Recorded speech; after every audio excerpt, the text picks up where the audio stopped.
Hello बच्चों, आज हम करेंगे क्लास 12 का चैप्टर 12 लीनियर प्रोग्रामिंग। ठीक है, इस चैप्टर को शॉर्ट फॉर्म में LPP भी बोलते हैं, लीनियर प्रोग्रामिंग प्रॉब्लम। ठीक है, तो चैप्टर में आगे जब हम जाएंगे, पहले तो जो हमारी फर्स्ट एक्सरसाइज है उसमें तो हमें बस ये सीखना है कि इक्वेशंस को किस तरह सॉल्व करोगे, और उसमें एक आपको ऑब्जेक्टिव फंक्शन देंगे जो कि मैं अभी बताऊंगा आपको कि कौन सी चीज़ को क्या कहा जाता है। उस ऑब्जेक्टिव फंक्शन की मैक्सिमम और मिनिमम वैल्यू निकालनी होती है, जो कि हम वर्ड प्रॉब्लम में हमारे पास जो है इस बार इस चैप्टर में 3 तरह की प्रॉब्लम्स होती हैं। एक होती है डाइट प्रॉब्लम,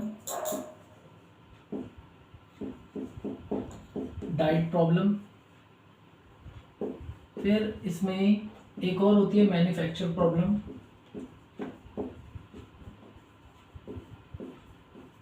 ठीक है, और इसी में एक और होती है ट्रांसपोर्टेशन प्रॉब्लम।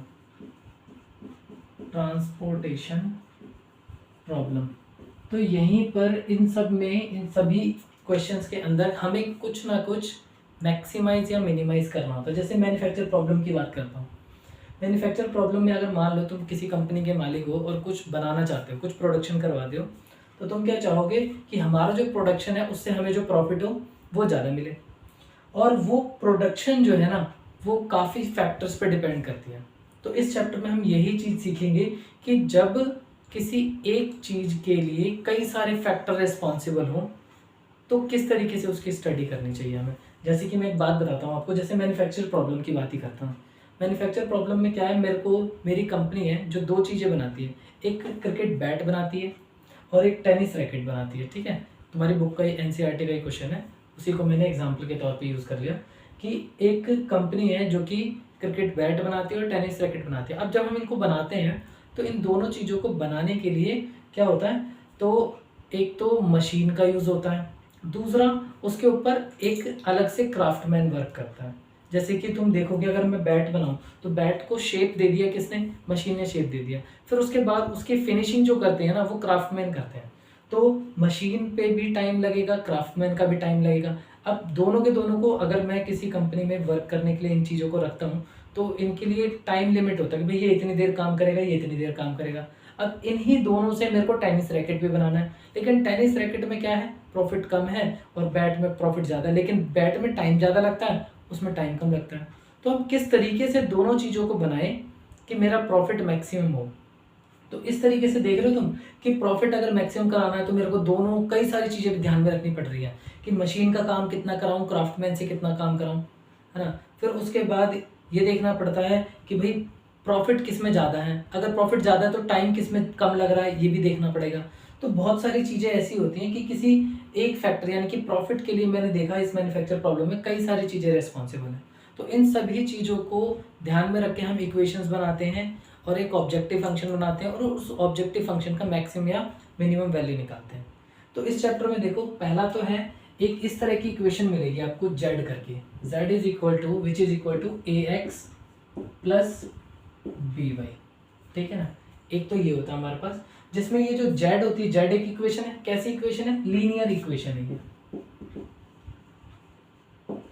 लीनियर इक्वेशन है। और ये लीनियर इक्वेशन जो है, इस z वाली इक्वेशन का नाम होता है ऑब्जेक्टिव फंक्शन। इस z को बोलते हैं हम ऑब्जेक्टिव फंक्शन,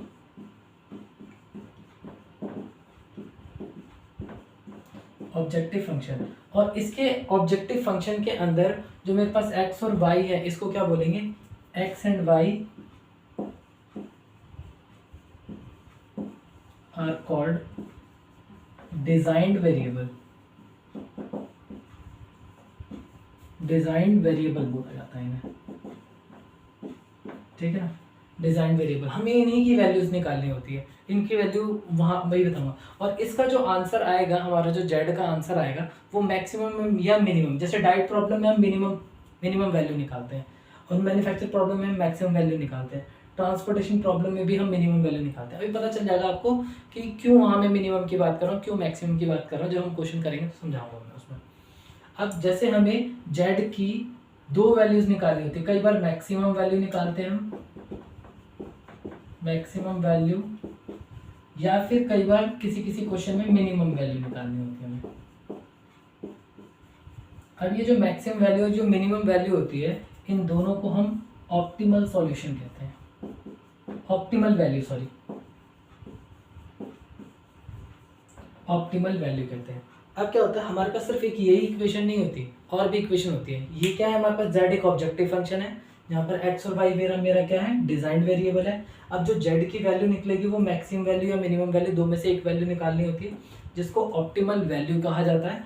और ये जो चीज़ें हैं वो जो मैक्सिमम और मिनिमम वैल्यू आएगी वो x और y की वैल्यू पुट करने पर आती है। अब ये x और y की कौन सी वैल्यू ली जाती है, ठीक है ना। तो उसके लिए हमारे पास कुछ इक्वेशंस होंगी, जैसे ax px plus q y, px plus q y is less than equal to कुछ भी हो, कोई नंबर दे देते हैं, r ले लिया मैंने, या फिर और एक और इक्वेशन दे दी उन्होंने, जैसे हमारे पास qx plus p y is greater than equal to, यहाँ ले लिया मैंने c ले लिया, इस तरह से ये दो इक्वेशन है। और दो और इक्वेशन दे देंगे वो आपको ऐसे, x और y is greater than equal to 0। तो ये जो चार इक्वेशंस है हमारी, इन इक्वेशन को कंस्ट्रेंट कहा जाता है, इन इक्वेशंस को कंस्ट्रेंट कहेंगे, कंस्ट्रेंट्स। अब इन कंस्ट्रेंट्स का हम क्या करेंगे, इनका ग्राफ बनाते हैं। यहाँ मैं दिखा देता हूँ आपको, इनका जब ग्राफ बनाओगे तो एक लाइन ऐसे गई मान लेते हैं, और एक लाइन इस तरह से गई, ये दो लाइनें बनी हमारे पास। और देखा गया यहाँ पर जब मैंने इनकी शेडिंग चेक करी, जो 11th में हमने करा था, ट्रू फॉल्स चेक करते हैं इक्वेशन में 0 0 डाल के, या फिर कोई नंबर डाल के जो 0 0 चेक करते हैं। मैंने दोनों इक्वेशन में जब डाल के वैल्यू चेक करी तो मेरे को पता, मान लेते हैं कि ये वाला रीजन शेड हुआ मेरा, this is the common region. तो ये जो कॉमन रीजन जो होता है ना, शेडिंग वाला रीजन, इसको बोलते हैं फिजिबल रीजन, फिजिबल रीजन। और इस फिजिबल रीजन में जितने भी पॉइंट्स होते हैं उनको फिजिबल सॉल्यूशन कहा जाता है। all the points in feasible region are called feasible solution, feasible solution कहा जाता है। और इस फिजिबल सॉल्यूशन, फिजिबल रीजन के जो कॉर्नर पॉइंट्स होते हैं, ये वाले, ये जो कॉर्नर पॉइंट होते हैं, इन्हीं कॉर्नर पॉइंट्स से हमें मैक्सिमम या मिनिमम वैल्यू मिलती है, ठीक है। इन कॉर्नर पॉइंट को उठा के ऑब्जेक्टिव फंक्शन में पुट करना होता है। अब ऑब्जेक्टिव फंक्शन में पुट करोगे तो जिस पॉइंट से, जैसे यहाँ पे 3 कॉर्नर पॉइंट है, ये और ये, इन तीनों से मैंने तीनों को यहाँ पर z में पुट करो और मेरे 3 आंसर आए, एक आया 10, एक आया 20 और एक आया 15, ऐसा। पहले वाले से 10 आंसर आया, दूसरे से 20, तीसरे से 15। तो मैक्सिमम कहाँ से आया, ये मैक्सिमम वैल्यू हो जाएगी हमारी, जिस पॉइंट से मैक्सिमम वैल्यू आएगी वो, और ये मिनिमम वैल्यू हो जाएगी, मिनिमम वैल्यू।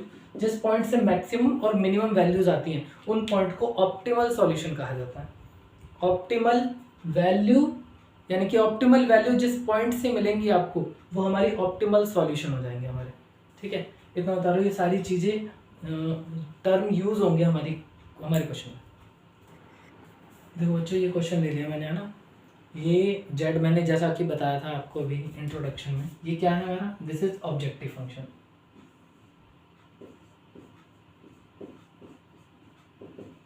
ऑब्जेक्टिव फंक्शन, इस ऑब्जेक्टिव फंक्शन का अभी कुछ भी नहीं करना हमें, ठीक है।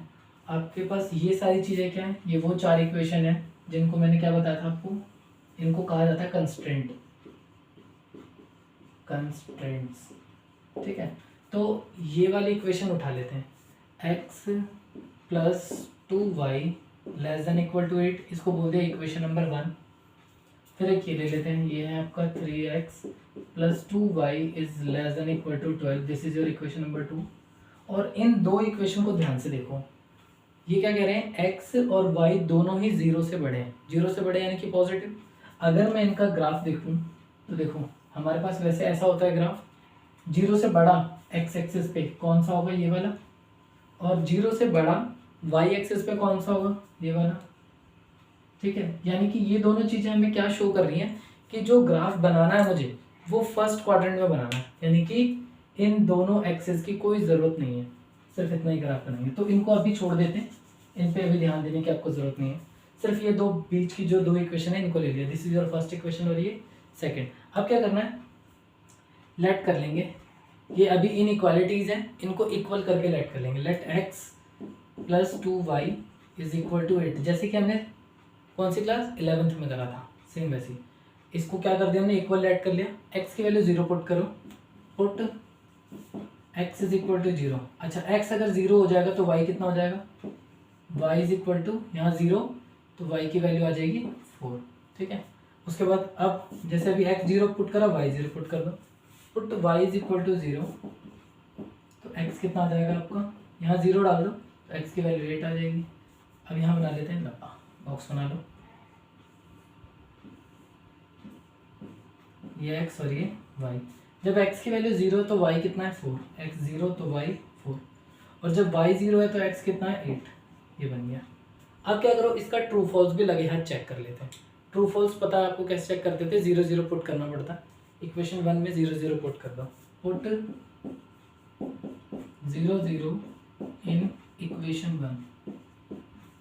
तो जैसे मैं यहाँ पर और यहाँ पे 0 डालूंगा तो क्या हो जाएगा, 0 plus 0 is less than equal to 8, यानी कि 0 plus 0 less than equal to 8, this is 0 is less than equal to 8। अब ये चेक करना है मेरे को कि जो चीज स्टेटमेंट लिखी है दिस इज ट्रू और फॉल्स। तो 0 लेस देन इक्वल टू 8, हाँ भाई 0 तो 8 से छोटा होता है, तो ये क्या है ट्रू, ये हो गया ट्रू। और जब भी ट्रू आएगा तो तुमने कौन सा पॉइंट पुट करा है, 0 0। जिस पॉइंट के लिए ट्रू आता है हमारा शेड उस पॉइंट की तरफ होता है, तो ये कौन सा पॉइंट है, ओरिजिन। तो अगर ओरिजिन के लिए ट्रू आया है तो शेड कहाँ होगा, ओरिजिन की तरफ। तो क्या लिखेंगे, रीजन टूवर्ड ओरिजिन।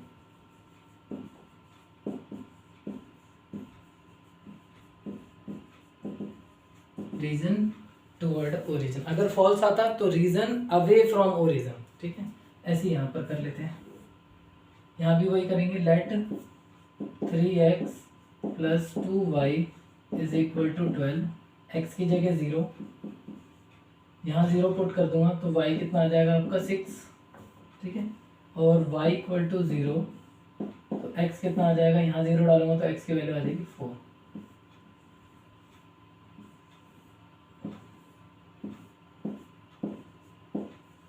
x 0 तो y 6 और y 0 तो x 4, ये आ गया। अब जैसे यहाँ पे ट्रू फॉल्स चेक करा आपने वैसे यहाँ भी चेक करेंगे, पुट 0 0 इन इक्वेशन 2।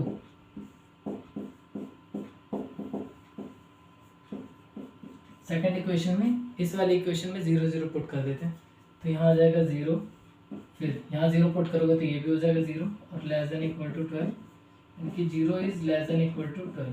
तो देखो ये भी क्या है आपका, ट्रू आ गया, ट्रू है। और उसके बाद ट्रू है तो कौन सा रीजन होता है हमारा, टूवर्ड ओरिजिन, यानी कि रीजन टूवर्ड ओरिजिन।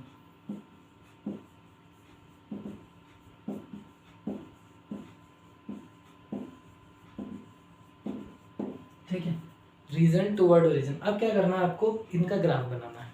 तो यहाँ पे एक काम करता हूँ, आप इसका स्क्रीनशॉट ले लो या फिर लिख लो इसे, मैं इसको मिटा देता हूँ,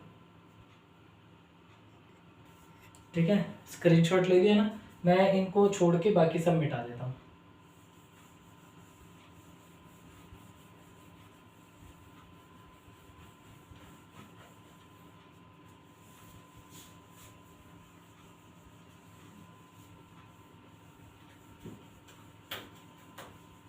ठीक है, यानी कि एक तो ये वाला बॉक्स यूज करना है मेरे को,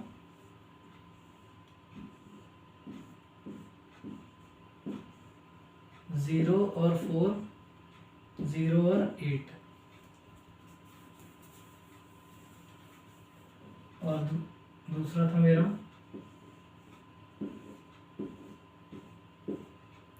x y, 0 पे 6 और 0 पे 4, ये है। ठीक है, ये दो बॉक्स है। अब इनका ग्राफ बना देते हैं। और मैंने अभी बताया था आपको कि ये दो क्या रिप्रेजेंट करेंगे, देखना आपको हर एक क्वेश्चन में यही मिलेगा, x y greater than equal to 0। इसका मतलब जो ग्राफ बनाना है वो आपको फर्स्ट क्वाड्रेंट में बनाना है।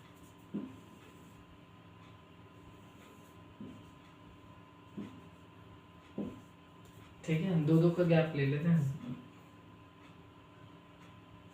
2 4 6 8 10 2 4 6 ये एक्स एक्सेस ये वाई एक्सेस। ठीक है, पहले ये 0 और 4 यानी कि ये वाला पॉइंट हो जाएगा, 8 और 0 ये वाला पॉइंट हो गया, इनको ज्वाइन कर देंगे।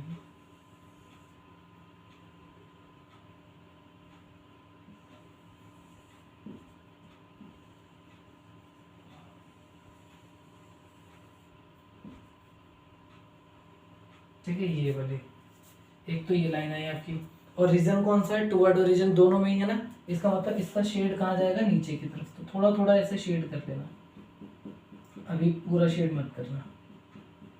ठीक, फिर उसके बाद अब ये वाला, ये क्या, x पे 0 y पे 6 यानी कि ये, फिर x4 y 0 यानी कि ये, इसको भी ऐसे ज्वाइन कर देते हैं। इसका भी शेड कहाँ है, ओरिजिन की तरफ, तो इसको भी थोड़ा थोड़ा ऐसे शेड कर लो।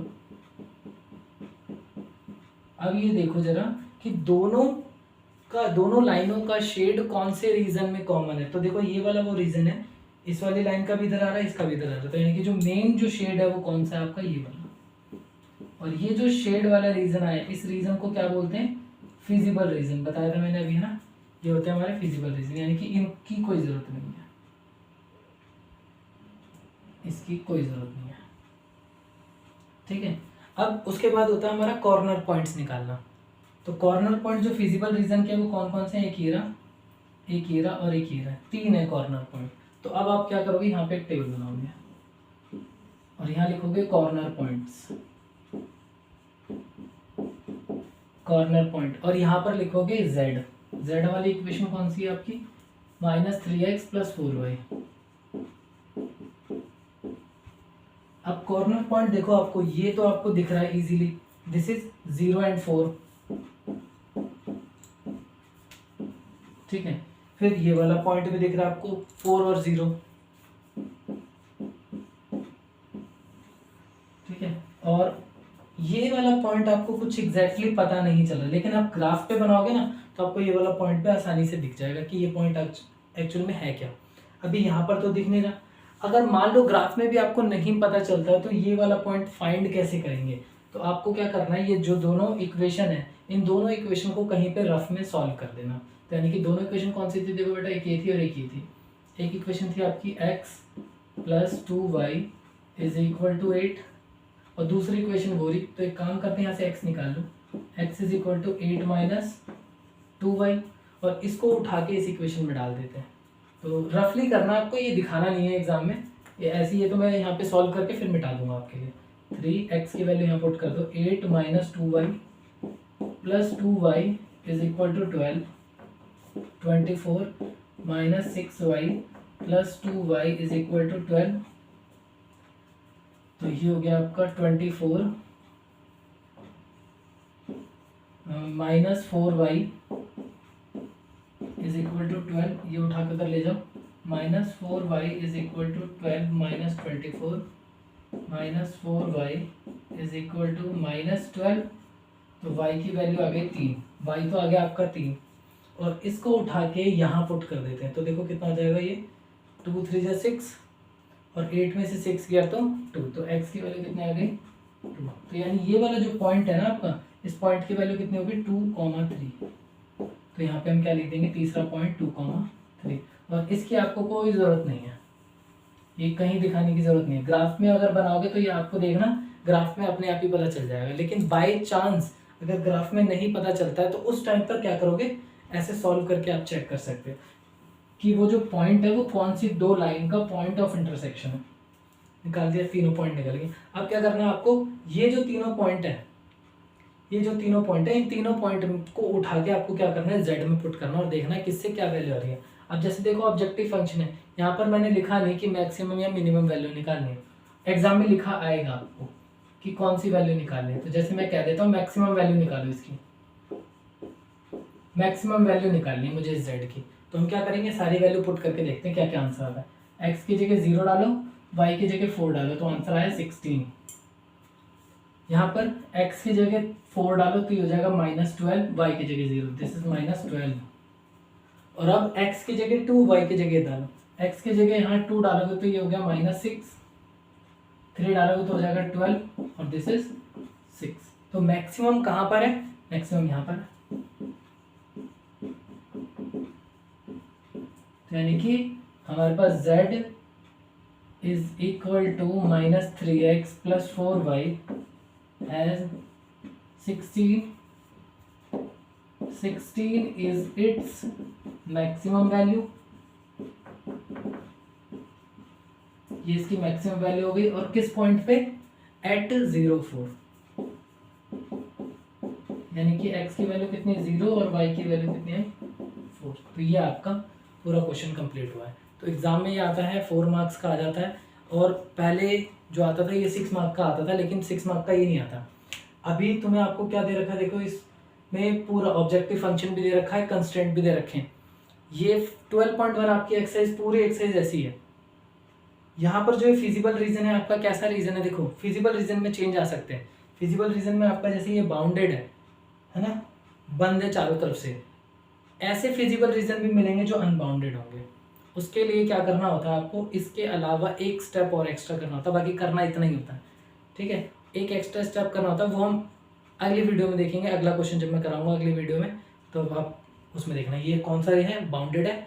अगली वीडियो में हम अनबाउंडेड का क्वेश्चन करेंगे।